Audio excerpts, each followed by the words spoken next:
Alors nous avons engagé hier soir, parmi les débats, un débat sur la vérité. Alors, quand est-ce que vous êtes source de la vérité?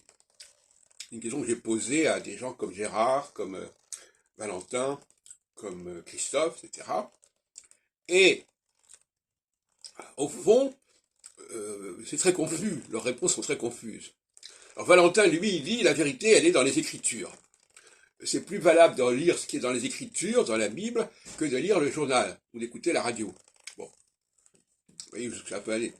Alors, moi, je rappelle que Jésus dit qu'il est la vérité, hein, dans les évangiles, et d'autre part, que pour moi, les Juifs incarnent la vérité, incarnent la capacité de vérité.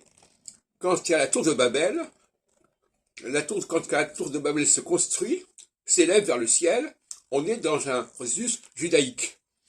Et quand la tour de Babel se déconstruit, on est dans un processus anti-judaïque. Et avec diversité des langues. Parce qu'en fin de compte, qu'on le veuille ou non, quand on commence à nous dire que les vérités sont diverses, on est dans le babélisme. Que ce soit pour les langues, pour les... Bon.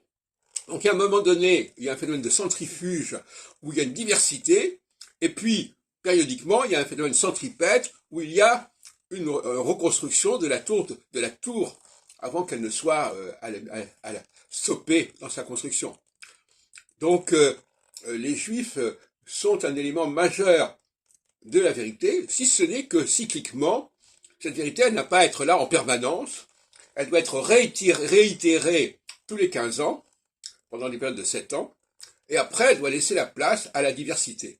C'est un phénomène régulier. Donc la tour de Babel, c'est une valeur astrologique, tout comme le songe de Pharaon est une valeur astrologique, avec les 7 vaches grasses qui sont dévorées par les 7 vaches maigres, etc., etc.